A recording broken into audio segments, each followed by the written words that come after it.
예수 안에서 잘 됩니다. 인사하겠습니다. 자, 저는 오늘 다니엘서 3장 13절에서 18절의 말씀으로 순종의 신앙과 운명의 신앙이라는 제목으로 이 시간 말씀의 은혜를 나누고 우리가 기도하면서 이번 한 주로 나가기 원합니다. 2019년도에 신년 예배부터 시작하여 오늘 4주에 이르기까지 2019년도를 살아가야 될 그런 믿음의 방향에 대해서 한 말씀 한 말씀 우리가 나누고 있었습니다. 그리고 오늘은 이제 마지막 시간으로 이제는 설날을 앞두고 이제 어떻게 해야 그 온전한 믿음의 신앙을 할 수 있는지를 우리가 점검하는 시간을 가지려고 합니다.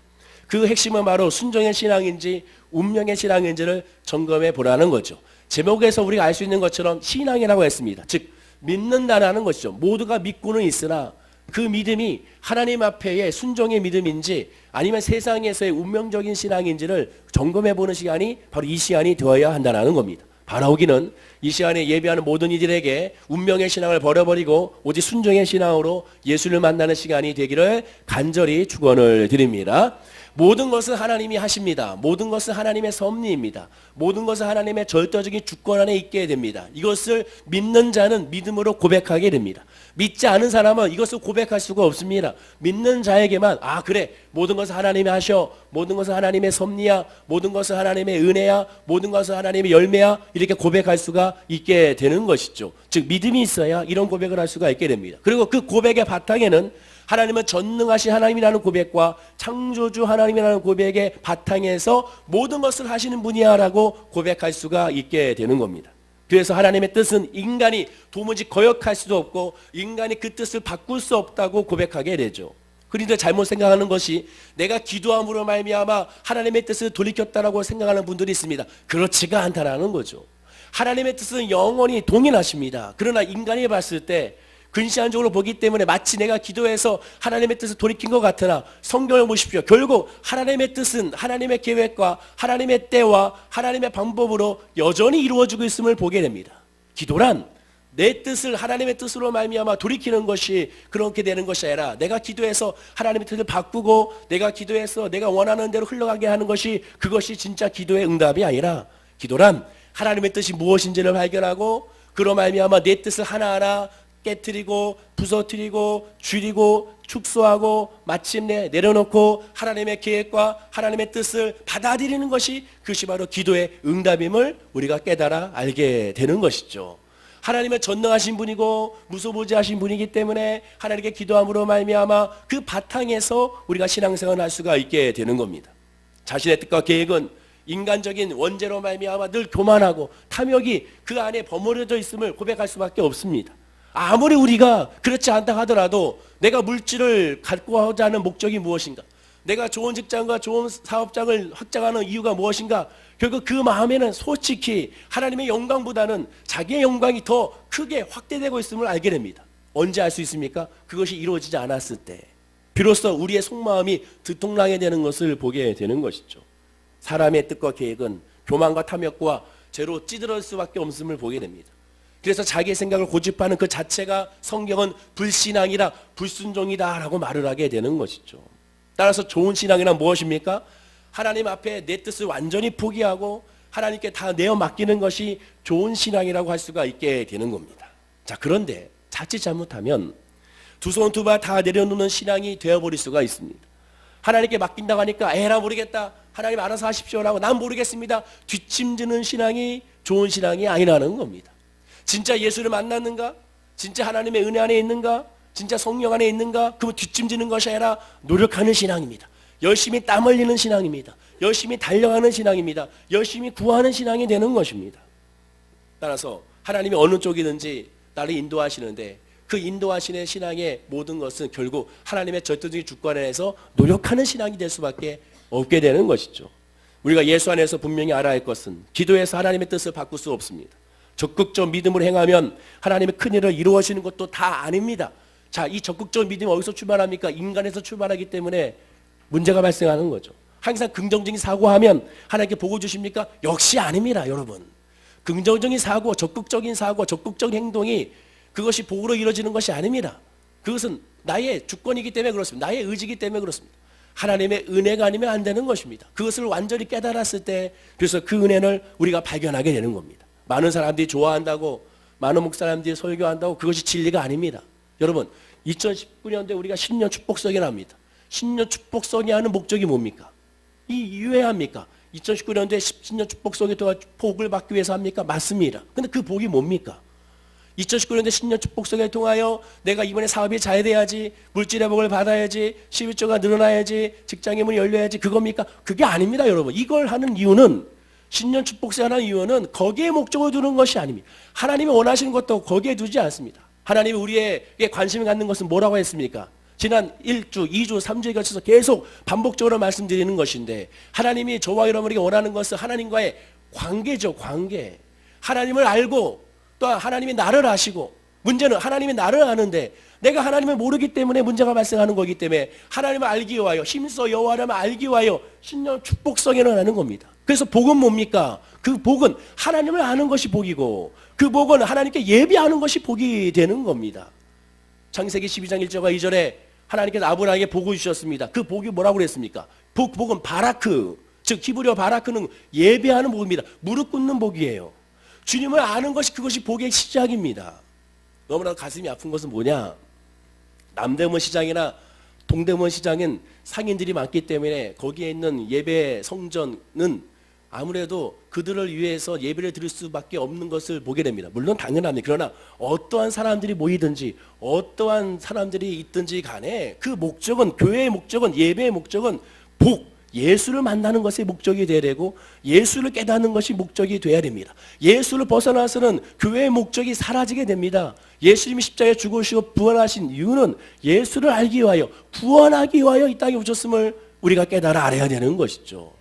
동대문 시장이나 남시 상인들이 많다 보니까 너무 가슴이 아픈 것은, 항상 축복성에 나가는데 축복성에 그 앞에 뭐라고 하는지 아십니까? 이번에도 마찬가지입니다. 이번에 또 영상으로 나가도 어쩔 수 없습니다. 뭐라고 얘기하느냐? 바로 겨울 신상품 축복성에, 봄 신상품 축복성에, 여름 신상품 축복성에, 가을 신상품 축복성에가 타이틀입니다. 너무 마음이 아파요. 그러면 그 축복성의 목적이 뭡니까? 그 예배 드리는 목적이 뭐예요? 어디에 있습니까? 신상품에 있는 것입니다. 신상품. 상인들에게 있어서 신상품이 먼저 아니에요. 예배의 목적은 내가 예배 드려서 이 물건 다 팔아야지. 그거는 세상에 고사하고 똑같습니다. 예배가 고사입니까? 아니지 않습니까? 예배는 하나님을 의지하고 하나님을 맡기는 겁니다. 하나님을 알기 원함이가 되는 거예요. 그러면 어떻게 됩니까? 거기에 봄 신상품 축복성회가 되는 것이 아니라, 이제 새로운 사업을 시작하든 또 어떤 일을 시작하든 그 중심은 내가 일을 통하여 더 예수를 잘 믿기 원합니다. 더 하나님의 뜻을 잘 좇기 원합니다. 늘 예배 자리에 있기 원합니다. 하나님께 복을 받기 원합니다. 즉 무릎 꿇는 복을 받기 원합니다. 그것이 돼야 한다는 것이죠. 제가 사업장에, 우리 성도님들 사업장에 예배 드리면 꼭 하는 얘기가 있습니다. 저는 여러분 이 사업장에서 이 사업장이 잘 되다고 먼저 기도하지 않습니다. 이 사업장을 통하여 사랑하는 집사님이, 사랑하는 권사님이 이 사업장을 통하여 예수를 잘 만나길 원합니다. 예수를 잘 기도하는 이 사업장이 성전이 되기 원합니다라고 구합니다. 왜? 그것이 하나님 아버지의 뜻이기 때문에 그렇습니다. 옆에 있는 분에게 인사할까요? 예수 잘 믿으시기 바랍니다. 인사하겠습니다. 문제는 말로 뭡니까? 이런 신앙 자세 안에서 두 가지의 믿음의 상태로 흘러가고 있음을 우리가 알게 됩니다. 그 두 가지는 뭐냐? 첫째는 예수 안에서 자포자기하는 신앙이 있습니다. 운명적인 신앙이라 할 수 있죠. 두 번째는 예수 안에서 순종적인 신앙이 있습니다. 이 두 가지의 신앙의 공통점은 하나님의 뜻과 계획은 인간이 변할 수 없다는 것에 출발합니다. 그래, 하나님은 하나님대로 주권적으로 인도하셔, 하나님이 역사해 주셔, 하나님께서 모든 걸 해결해 주셔, 내가 할 수 있는 것은 없어. 여기서 출발합니다. 당연히 그렇게 출발해야 됩니다. 그러나 그 끝은 운명과 순종으로 나눠지게 되는 것을 보게 됩니다. 자, 그럼 먼저 운명이란 뭡니까? 운명의 사전적인 의미가 뭡니까? 이렇게 말하죠. 인간을 포함한 우주의 일체를 지배한다고 생각되는 초인간적인 힘이 운명이라고 말합니다. 이건 제가 말하는 것이 아닙니다. 여러분 사전에 이렇게 나와 있어요. 불신자들이 만든 사전에 이렇게 나와 있습니다. 그 운명을 뭐라 합니까? 초인간적인 힘이라고 말을 하게 됩니다. 성도에게 있어서의 그런 운명은 뭡니까? 그 초인간적인 힘이, 이 초인간적인 힘이 우주에 있는 것이 아니라 야훼 하나님, 전능하신 하나님부터 온다는 것을 믿는 신앙인 것을 보게 되는 겁니다. 따라서 성도를 향한 미리 계획해놓은 하나님의 뜻을 인간이 바꿀 수가 없다라는 것이죠. 그리고 하나님께서 역사하시는 것은 반드시 하나님이 이루신다는 것을 고백하게 됩니다. 즉 하나님의 일은 하나님이 이루시고 하나님의 역사는 하나님의 역사로 채우신다는 것을 믿는 것이 신앙의 출발이라는 것이죠. 그런데 문제는 어차피 불가능하니까, 어차피 하나님 뜻을 돌이킬 수 없으니까 그냥 운명적으로 받아들여서 체념하는 신앙이 돼버리고야 마는 겁니다. 운명은 한마디로 정해진 운명이 나쁘거나 마음에 안 들어도 한마디에 불평도 하지 못하고 앉아서 무조건 따르는 것을 의미하게 되는 것이죠. 속으로는 불만과 불평이 가득합니다. 그러나 어차피 안다니까 이것을 말하지 않는 것이죠. 그러면 겉으로 봤을 때 이분들의 특징이 뭡니까? 믿음이 좋게 여겨집니다. 신실해 보입니다. 왜? 입에서는 불만과 불평도 없고 예배도 열심히 드리고 하나님께 다 맡겼다고 말을 하게 되니까 겉으로 봤을 때는 믿음이 좋은 것 같습니다. 그러나 하나님께서 그 마음의 중심을 보실 때 절대로 믿음이 좋은 신앙이 아닙니다. 왜 그렇습니까? 속으로는 불만과 불평이 가득한데 그것을 내비치지 않기 때문에 그렇습니다. 그럼 불만과 불평이 가득하면 어떻게 됩니까? 하나님께 내비쳐야죠. 하나님께 고백해야죠. 제가 3주 동안 계속 말씀드리지 않습니까? 하나님께 고백을 해야 됩니다. 있는 모습 그대로 토해내야 되는 것이죠. 토해내지 않는다면 안 되는 겁니다. 문제는 그 토해내는 것이 사람에게 토해내는 것이 아니라 하나님 앞에 토해내야 되는 것이죠. 하나님 앞에 내 마음의 상처와 내 마음의 눌림과 내 마음의 슬픔과 내 마음의 괴로움과 내 마음의 외로움을 오직 여호와 하나님 앞에 토해내야 되는 겁니다. 그러나 운명적인 신학은 그렇지 않습니다. 하나님 어차피 안 뵙기니 하나님 앞에도 고백하지 않습니다. 이러한 신앙 겉으로 볼 때 모든 것이 하나님의 뜻입니다 라고 하지만 체념하는 신앙과 마찬가지입니다. 이러한 신앙의 사람의 특징은 뭡니까? 즐거움이 없습니다. 기쁨이 없어요. 구원의 즐거움이 없고 예배의 즐거움이 없어요. 예배의 기대가 없어요. 지도의 기대가 없습니다. 그냥 아무 생각이 없습니다. 내가 왜 나왔지? 그냥 뭐 때가 됐으니까 나왔지. 때가 됐으니까 기도하고, 때가 됐으니까 봉사하고, 때가 됐으니까 헌금 드리고, 때가 됐으니까 늘 해왔던 거니까 거기에 아무런 기대와 아무런 의식이 없게 되는 것을 보게 되는 겁니다. 한마디로 그냥 멍 때리니까 되는 것이죠. 얼마 전에 저 2014년도에 재밌는 대회가 있었습니다. 바로 멍 때리기 대회가 있었죠. 멍 때리기 대회. 이 포스터는 제 2회 포스터인데요. 2014년도에 우리나라에서 처음 시작하여 지금 전 세계적인 대회가 됐음을 알게 되는 거죠. 2014년 10월 27일 오전 10시 바로 소용성군 전쟁기념관 앞에서 이렇게 제1회 멍 때리기 대회를 열었습니다. 그래 보시 알겠지만 앉아가지고 그냥 멍 때리는 거죠. 누가 잘 멍 때리나 이 대회를 하게 되는 겁니다. 이 대회를 주최했던 사람이 웁스 양이라고 예명인데요. 이분이 기자와 인터뷰에서 이렇게 말했습니다. 이 대회를 한 목적이 뭡니까? 그러니까 이렇게 말합니다. 현대인들이 빠른 속도와 경쟁사회로 인한 스트레스에서 멀리 떨어지는 체험을 하기 위하여 이 대회를 열었다. 취지가 참 좋죠. 참 대단한 취지인 것 같습니다. 그래서 궁금했죠. 그럼 이 대회 초대 1회 우승자가 누굴까? 그랬더니 가만히 살펴봤더니 1회 우승자가 무려 1시간 30분 동안 멍 때린 사람이라는 거죠. 근데 이 1시간 30분 동안 멍 때린 사람이 누구냐? 대학생인가? 아니면은 어떤 성인인가 아줌마인가? 아니었습니다. 청소년도 아니었어요. 무려 9살짜리 김지명이라는 학생이 9살짜리 꼬마애가 1시간 반 동안 멍 때려서 1등 우승을 차지했다라는 것이죠. 지금 이 대회가 전 세계적으로 확산되고 있습니다. 좀 궁금했습니다. 그럼 그 기준이 뭐지?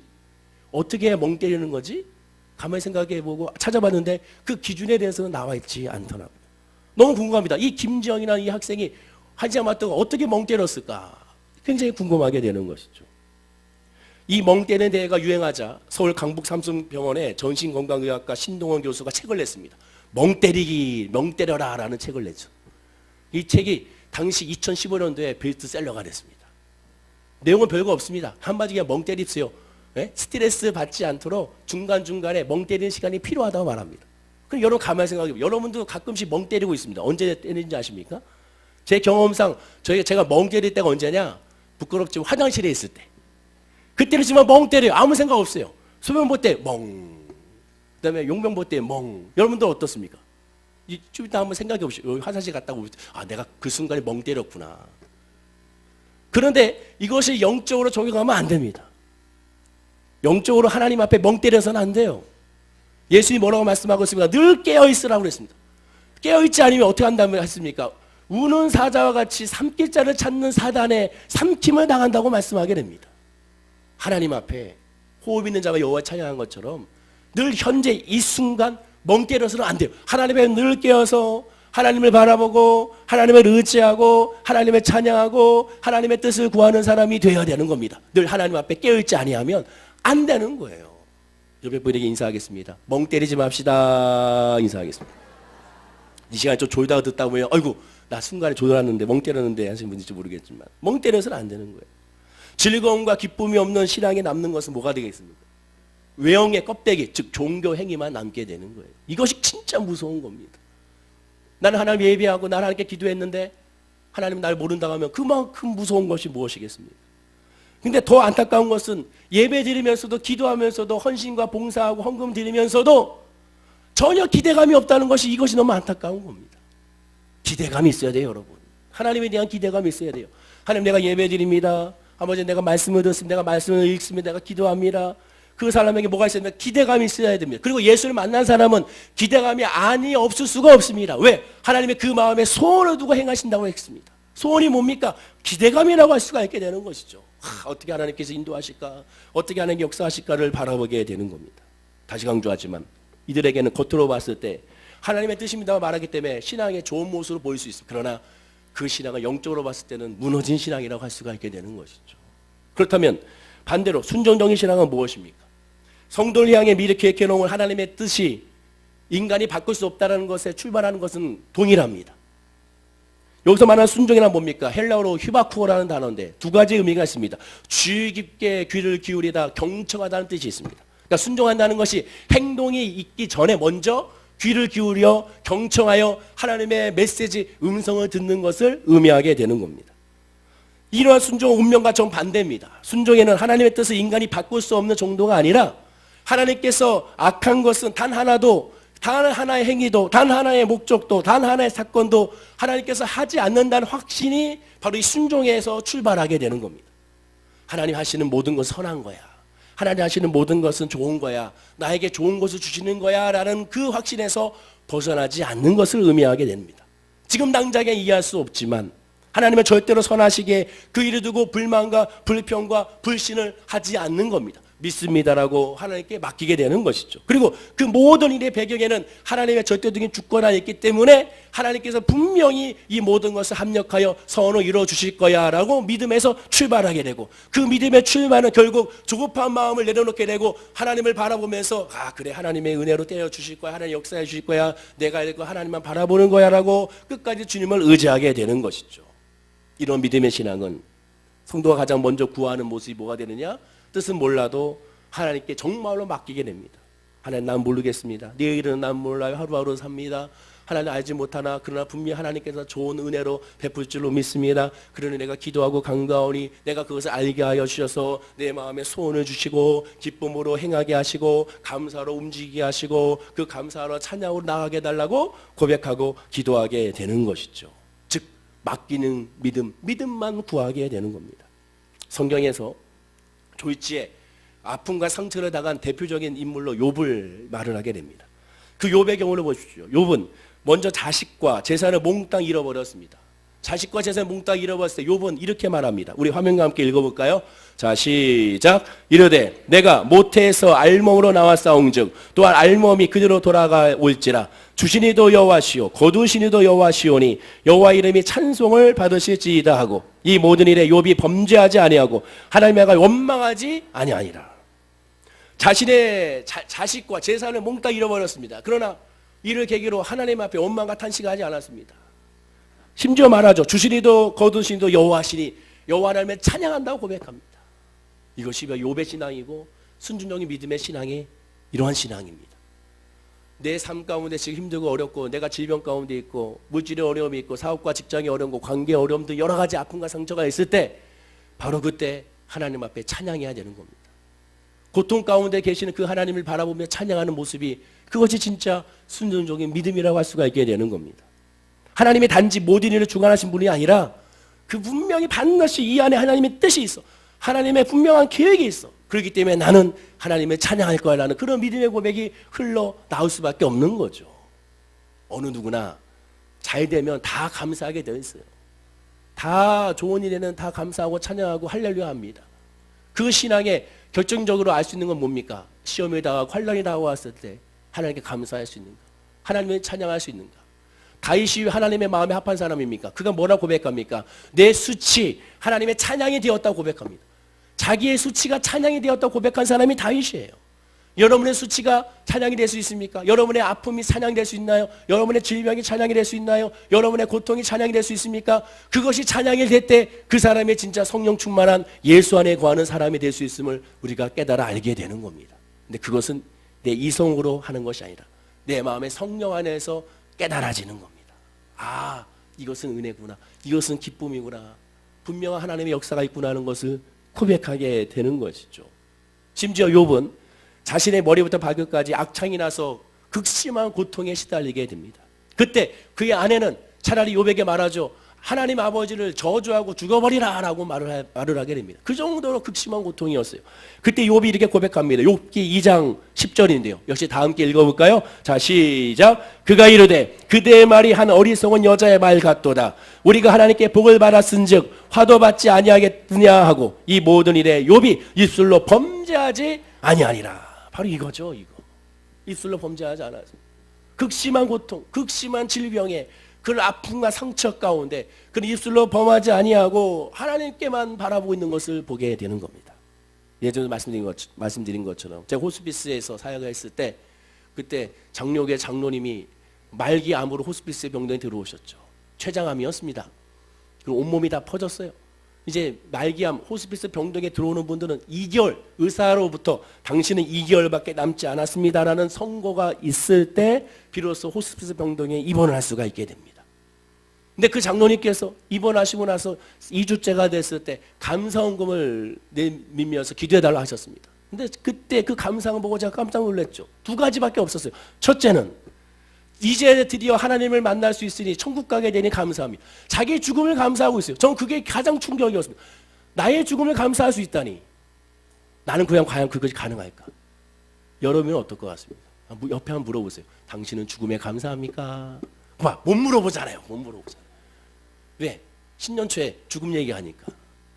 근데 자기의 죽음에 대해서 감사를 하고 있습니다. 그러면서 그 써있기를 드디어 내 부모님을 만납니다. 사랑하는 아들이 먼저 천국 갔던 것 같아요. 드디어 내 아들을 만납니다. 이분의 그 모습을 보고 제가 깜짝 놀랐습니다. 그 두 번째는 내가 천국 가는 것을 통해 내 가족이 예수 믿기 원합니다. 이렇게 적으셨어요. 이 두 가지 다른 거 없습니다. 두 가지만 하나님께 감사의 예물로 기도를 부탁했습니다. 욥과 같이 그런 입술로 범죄하지 않았습니다. 내가 장로인데 내가 열심히 섬겼는데 그분이 해외에 500만 원이면 교회를 하나 지을 수 있대요. 베트남이나 이런 데. 그러니까 그분이 교회를 한 20개를 헌금해서 어때가 지었다고 하는데. 그러면 내가 이렇게 열심히 헌신하고 내가 이렇게 믿음 생활하고 내가 교회 장로로서 열심히 했는데 왜 내가 췌장암입니까? 내가 왜 여기서 죽어야 됩니까? 원망과 탄식할 수 있잖아요. 그러나 그분은 그러지 않았습니다. 감사했습니다. 야, 내가 드디어 내 부모님을 그리운 부모님을 배웠고 내 아들을 만날 수 있다. 여러분, 이것이 바로 순종적인 믿음이고 예수 안에 거하는 사람의 믿음임을 우리가 기억하고 깨달아 알아야 되는 거죠. 그래서 저도 기도합니다. 제가 나중에 하나님이 날 부르실 때 나도 감사헌금 해야지. 표정들을 보니까 또 그렇게 믿음의 사람이 되어야 한다는 것이죠.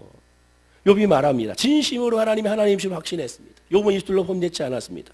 그렇다면 하나님이 하나님이시라는 것을 확신했다면 그 다음에 고백이 뭐가 돼야 될까요?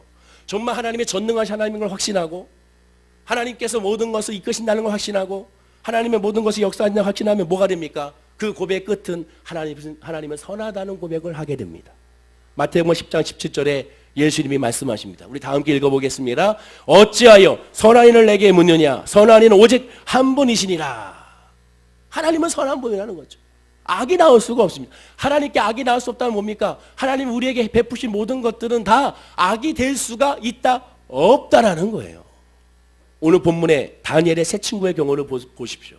본문 15절입니다. 우리 15절 말씀도 읽어보겠습니다. 시작. 이제라도 너희가 준비하였다가 나팔과 피리와 수금과 사명금과 양금과 생황과 및 모든 악기 소리를 들을 때 내가 만든 신상 앞에 엎드려 절하면 좋거니와 너희가 만일 전하지 아니하면 즉시 너희를 맹렬히 타는 풀문불 가운데 던져 넣을 것이니 능히 너희를 내 손에 건져내시니 누구이겠느냐 하니. 한마디로 느부갓네살 왕은 우상에게 전하지 않으면 죽이겠다라는 거예요. 그런데 이러한 말을 듣고 이 다니엘의 세 친구는 어떻게 했습니까? 그들은 이것을 단간에 거절해 버립니다. 심지어 그냥 죽이는 것도 그냥 죽이는 것이 아니라 풀무불에 죽인다고 말합니다. 풀무불이 뭡니까? 풀무가 뭐예요? 바람을 일으키는 도구잖아요. 여러분 시골에 가면, 저도 어렸을 때 80년대 시골에 가면 제가 시골 도착하자마자 제일 먼저 달려간 곳이 먼저 할아버지 사랑방에 할아버지께 전하고 인사드리고 그 다음에 달려간 곳이 바로 부엌이었습니다. 아궁이. 거기 들어가지고 불 떼가지고 이거 불무 해가지고 막 해가지고 열심히 했던 기억이 나요. 할머니 제가 할게요. 큰어머니 제가 할게요. 그러고 나서 그거 끝나면 뭐합니까? 할아버지한테 달라가가지고 할아버지 소죽 쓰는 데 가가지고 제가 불 떼게 해가지고 열심히 아궁이에서 했던 기억이 납니다. 그건 제 자리였어요. 어느 누구도 타치할 수 없는 거죠. 왜? 재밌었으니까. 그 불무입니다. 그리고 이 불무로 말미암아 바람을 일으켜서 불을 나게 한다는 건 뭡니까? 어마어마한 불을 말하죠. 보통 어떤 불을 말합니까? 바로 하간이라든가 도자기를 굽는 이 불을 말할 때 풀무불이라고 말을 하게 되는 거죠. 즉 이곳에 다니엘의 세 친구를 넣어서 산채로 죽이겠다고 말을 하게 되는 겁니다.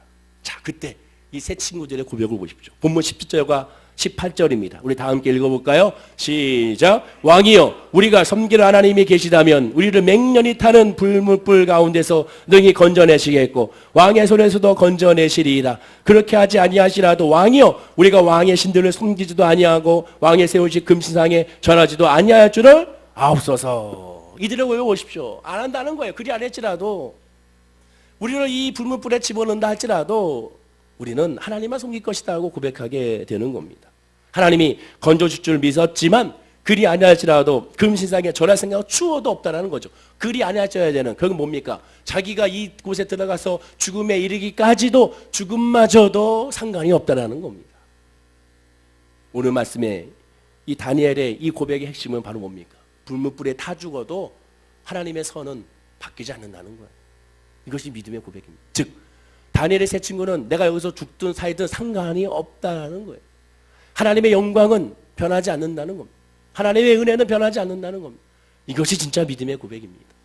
예수님이 12제자 중 11제자가 순교를 당했어요. 그들의 순교는 어땠습니까?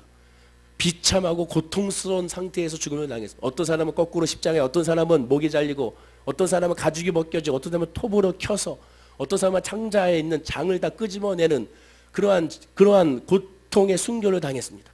그런데 그들이 그런 순교를 당하면서도 왜 어찌하여 이렇습니까? 라고 그들이 반항하거나 원망하거나 탄식하지 아니하고 오히려 그들을 죽이고 있는 그들을 향하여 불쌍히 여기고 안타까운 마음으로 하나님께 영광 돌리면서 죽음을 맞이했습니다. 왜 그랬습니까? 순종적인 믿음이기 때문에 그렇습니다. 내가 죽는 이것도 하나님의 은혜다. 나에게 다가오는 모든 것이 하나님의 은혜다. 반드시 이것을 통한 하나님의 계획과 하나님의 뜻과 하나님의 섭리가 있다. 그것을 깨달아 알게 되는 겁니다. 제 동기 목사 중에 신용신 목사님이라고 있어요. 예전 우리 교회에서 한 붕성회를 인도하셨는데 그분의 장인어른께서 시골에서 그 장로님이신데 항상 새벽마다 장인어른의 자전거 뒤에다가 여러분 그 우유 박스 같은 거 이렇게 자전거 뒤에다가 해놓고 묶어놓고 거기다가 꼭 생수를 통에다 넣고 매 새벽 예배 때마다 섬기는 교회에 생수통을 바꿔주십니다. 굳이 생수를 사서 하면 되는데 그 동에 아주 약수터가 좋은 약수터가 있나 봐요. 그러니까 굳이 거기서 약수터에다가 새벽에 물을 떠다가 성도님들에게 아주 좋은 물을 먹이시겠다고 꼭 그것을 갖다 놓고 계신 분이다. 그러다 어느 날 새벽에 똑같이 늘 하던 대로 새벽에 물을 담아다가 자전거에 실어서 교회로 새벽 예배 드리러 가는 도중에 15톤 덤프트럭이 오면서 바로 그 바퀴에 깔려서 그 자리에서 결국 천국 가고 해야 말았습니다. 우리가 생각했을 때 이럴 수 있는가? 장로님이 뭘 잘못했는가? 살아생전에 무슨 죄를 지었는가? 성도님들이 와야 좀 더 일찍 나와서 물을 떠다가 성도에 주겠다고 나온 건데, 즉 시간상으로 차라리 새벽 예배만 드리시면 아무 상관이 없는데 그 물을 떠다가 약수터에 물을 떠다가 주겠다고 일찍 일어나셨기 때문에 그 시간에 그거 당한 것이 아닙니까? 그럼 하나님이 지키고 보호해 주셔야지 왜 이렇게 하는가? 원망과 우리는 탄식할 수가 있습니다. 그러나 역시 믿음의 가족이라 그런지 그 안에서도 감사하고 그것을 통해 하나님께 영광 돌리고 이것을 통하여 거기 있는 교회 담임 목사님과 성도님들 행여나 마음 가운데 실망과 죄책감이 들까봐 계속 더 오히려 하나님의 은혜입니다. 이것도 하나님의 역사입니다. 분명 하나님의 뜻이 있습니다. 계획이 있습니다. 하고 고백하는 것을 발견하게 되는 겁니다. 나중에 알았지만 그 형수님 되시는 그 오빠 되는 분이 예수를 믿지 않았던데 그 일을 계기로 오히려 예수를 믿는 사람들 저주하고 거봐 예수 믿어 아무 소용이 없잖아 그럴 줄 알았더니 오히려 그걸 계기로 예수를 믿는 모습으로 바뀌게 되고 지금은 안수 집사님으로 섬기게 되는 것을 보게 되는 겁니다. 우리는 몰라요. 왜 이렇습니까? 생각할 수 있어요. 그러나 하나님은 분명히 선하신 분이기 때문에, 하나님은 완전히 선하신 분이기 때문에 그 선함을 우리가 따라가야 됩니다. 그럼 이렇게 생각할 수 있어요. 그러면 굳이 그렇게 하나님 역사하시려면 그러한 일을 안 당하고 하면 좋지 않겠습니까? 라고 생각할 수 있습니다. 예전에 제 동기 신학생 중 가운데 한 자매님이 있었는데, 그 자매님이 신학교에 오게 되는데 뭐 머리도 짧고 그리고 옷차림도 항상 정장 입고 정장도 안 입고 그냥 청바지 입고 오는 거예요. 그래서 우리가 생각하기, 야 무슨 신학생이 저러냐. 그 학교에서도 제지도 안 하고 그랬었습니다. 그러다가 그 자매가 학교에 와서 수업도 듣다가 안 듣다가 또 듣다가 안 듣다가 학교도 자주 빠지고 막 그러는 거예요. 아니 무슨 신학생이냐 이런 생각들을 많이 했습니다. 저도 마찬가지예요. 그러다 어느 날 그분이 학교에서 채플 예배 때 간증을 하시더라고요. 간증을 들어보니까 회개했습니다. 그분이 백혈병에 걸려서 이제 마지막 때가 됐는데, 그러다 보니까 머리가 다 빠졌고 머리가 다 빠진 상태에서, 그리고 이제 머리가 조금 자라나니까 머리가 짧을 수밖에 없는 거고, 그리고 이제 그런 옷을 정장이나 이런 것을 입을 구두를 신을 수 없는 상태니까, 그러니까 편한 복장, 때로는 체육복 같은 복장을 하고, 그래도 내가 신학을 공부하겠다고 겨우겨우 나오게 된 거죠. 그래서 그분이 간증하기를 아직도 기억나는데, 왜 그러면 신학을 하게 됐느냐. 내가 하나님께 약속을 했다. 나는 신학을 하고 싶습니다. 그리고 신학을 하면서 하나님, 내가 신학을 할 터이니 내 믿지 않는 내 아버지가 예수 믿게 달라고 기도했다라는 거죠. 그리고 나서 이제 신학을 하면서 예수 믿게 기도했는데, 신학하기 바로 전에 백혈병에 다 걸리고야 만 겁니다. 그리고 났더니 아버지가 딸이 백혈병에 걸리니까 예수를 믿게 되고 예수를 부르짖게 되고, 그리고 하나님을 섬기게 됐던 것이죠. 그래서 이제 이 자매님이 얘기합니다. 내 아버지가 이제 예수를 믿었으니 그러면 이제 이 백혈병을 낫게 해달라고 기도했다는 거예요. 근데 낫는 것이 아니라 오히려 더 악화돼서 이젠 그 사형 선고를 받고야 말았습니다. 시한부 인생이 되고야 말았습니다. 원망과 탄식하게 되죠. 하나님 너무하십니다. 이제 내 나이가 27밖에 안 되는데 너무하십니다라고 하나님께 눈물로 기도했더니 마음 가운데 그런 마음이 들었답니다. 야, 내가 오죽했으면 너를 천국으로 데려와야 네 아버지를 예수 믿게 할 수밖에 없는 상황인 것을 왜 이해하지 못하느냐는 그런 마음의 음성이 들렸다는 거예요. 그래서 그때부터 감사하게 되고, 그리고 나서 천국 가게 되고, 아직도 기억나는데 그 순복음 신학원에 그 발인하고 나서 우리 학교를 한 바퀴 픽 돌고 그러고 갔던 기억이 납니다. 그리고 그 아버지께서 그 다음 해에 신학을 공부하시고 지금 목회자로서 대전에서 목회를 하고 있는 것을 보게 되는 것이죠. 우리는 모릅니다. 그러나 반드시 그 안에 하나님의 뜻과 계획이 있음을 우리가 깨달아 알아야 되는 거죠. 잠언서 3장 5절과 6절에 분명히 이렇게 말합니다. 지난 시간에 나눈 말씀이죠. 우리 다 함께 읽어볼까요? 시작. 너는 마음을 다하여 여호와를 신뢰하고 내 명철을 의지하지 말라. 범사에 그를 인정하라. 그리하면 내 길을 지도하시리라. 성도 여러분, 누구나 다 아는 당연한 말씀인 것 같지만 따져볼 부분이 많습니다. 지난 시간에 좀 따지다가 말았지만 여호와를 신뢰하라고 했습니다. 공동명령으로 보면 마음을 다하여 야훼께 믿어라. 잘난 체하지 말고 무슨 일을 하든지 야훼께 여쭈어라. 그가 네 앞길을 곧바로 열어주신다라고 말합니다. 무슨 뜻이 됩니까? 하나님의 계시를 믿는다는 것은 범사의 주님을 인정한다는 거죠. 그 범사가 뭐예요? 좋은 일만 있는 것이 아니라 나쁜 일에도 범사입니다. 범사는 모든 것이에요. 좋은 것에서 나쁜 것까지 모든 것을 다 여호와를 인정하라고 말씀하게 되는 겁니다. 왜? 하나님의 역사니까. 그리고 이 모든 걸 해서 모든 상황에서 하나님의 계심을 믿게 되면 내 길을 지도하신다라고 말씀합니다. 지도가 뭡니까? 우리가 틀린 길을 갈 때 바로 잡아주시는 것이 지도입니다. 지도자는 바로 잡는 역할이에요. 그래서 우리 지도자라고 하게 되는 것이죠. 하나님 우리를 지도한다고 했어요. 우리를 바로 잡아주신다고 말씀하게 되는 것이죠. 즉 목적지가 같으면 하나님 우리를 인도하십니다. 동행하세요. 그래, 우리가 목적지가 하나님과 같지 않냐고 우리가 다른 목적지를 가면 하나님 우리를 어떻게 하십니까? 지도하십니다.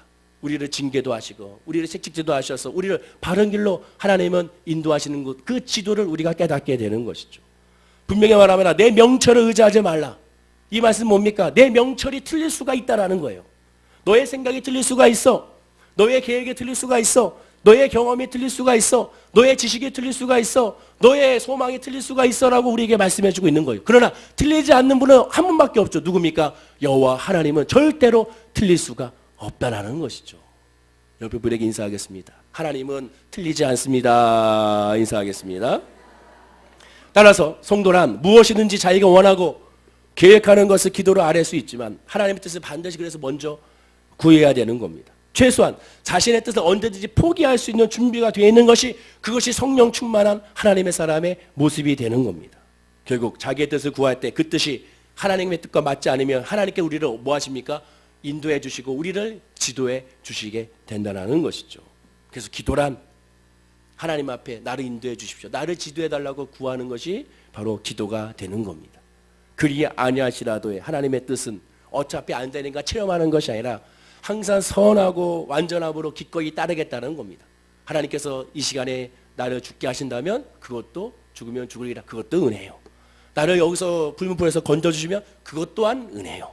이에도 감사하고 저래도 감사한데 중요한 것은 이에도 감사하고 저래도 감사하면서 체념하는 것이 아니라 그 안에서 기대하고 그 안에서 노력하고 그 안에서 구하고 그 안에서 준비하고 그 안에서 달려가는 모습이 그 안에 있게 되는 겁니다. 사랑하는 성도님들, 오늘 예배를 통하여 나의 신앙 한번 점검해 보십시오. 나는 어떤 신앙인가? 2019년도 여러분은 얼만큼 기대하십니까? 여러분의 가정에 대하여, 여러분의 자녀에 대하여 얼마나 기대하십니까? 그 기대가 학업에 대한 기대가 아니고 물질에 대한 기대가 아니라 하나님이 어떻게 역사하실 것에 대한 기대를 말하게 되는 겁니다. 여러분의 직장과 여러분의 사업장도 마찬가지. 무엇을 기대하고 있습니까? 무엇을 바라보고 있습니까? 무엇을 깨닫고 있습니까? 오늘 이 시간 우리가 오직 주님 앞에 엎드려서 예수만 바라고 예수를 깨닫는 저와 여러분들이 다 되어야 될 줄로 믿습니다. 나의 믿음의 현주소는 운명적인 신앙에서 벗어나 순종적인 신앙으로 나아가야 되는 겁니다. 그건 어떻게 됩니까? 제가 늘 강조하듯이 아브라함 같은 믿음이 되어야 되는 것이죠. 돈으로 가든 서로 가든 남으로 가든 북으로 가든 상관이 없는 겁니다. 중요한 내가 열심히 행하고 있으면 그거로 족한 겁니다. 때때로 막힐 수가 있습니다. 그 막혔다고 안 된다고 속상하지 마십시오. 막히면 막히는 대로 그 안에 하나님의 뜻과 계획이 있어요. 중요한 내가 지금 열심히 하고 있는데 막혔다면 하나님의 뜻이 있는 겁니다. 그리고 반드시 피할 길을 주시는 하나님의 소망을 발견할 수가 있게 되는 겁니다. 결국 하나님이 하십니다. 조급하게 굴지 말고 하나님을 바라보면서 기대와 설렘으로 2019년도를 널리 바라보고 또한 높이 바라보고 깊게 바라보고 하나님을 바라보는 우리 모든 성도님 되기를 간절히 축원하고 기도드립니다. 기도하겠습니다. 아버지 하나님, 2019년도에 우리 사랑하는 성도님들이 운명적인 신앙에 벗어나 순전적인 신앙으로 늘 주님을 바라보고 주님을 깨닫는 하나님의 사람들이 될 수 있도록 인도하여 주시옵소서. 하나님은 오르십니다. 하나님은 선하십니다. 그 선하신 하나님, 오르신 하나님, 그 하나님 앞에 온전히 엎드려서 예비하고 경배하는 우리 모든 성도님들이 되게 하여 주시옵소서. 비록 내가 지금 힘들고 어렵다 할지라도 눈물 나는 고통과 아픔이 있을지라도 이것은 우리에게 저주가 되는 것이 아니라 반드시 하나님의 은혜가 되고 열매가 되고 선을 이루는 것을 고백하게 하여 주시고 이를 깨달을 수도 우리에게 믿음을 주시고 인내를 주시고 소망을 부어 주시옵소서. 예수를 향하여 바라보게 되면 모든 것이 은혜가 됩니다. 그러나 예수가 아닌 나의 믿음으로 바라보게 되면 모든 것이 불만과 불평이 될 수밖에 없는 것을 바라보게 되고 그 끝은 교만으로 향할 수밖에 없음을 깨닫게 됩니다. 사랑하는 모든 성도님들이 2019년도에 올 한 해 주님을 바라보면서 주님을 의지하면서 주님의 뜻을 구하면서 주님의 열매로 살아가는 하나님의 사람들이 되게 하여 주셔서 그 열매가 얼마나 기쁘고 얼마나 소중한지를 많은 사람들이 간증할 수 있는 예수의 사람들이 되게 하여 주옵소서. 감사드리며 예수님의 이름으로 축복하고 기도드립니다. 아멘. 우리 말씀을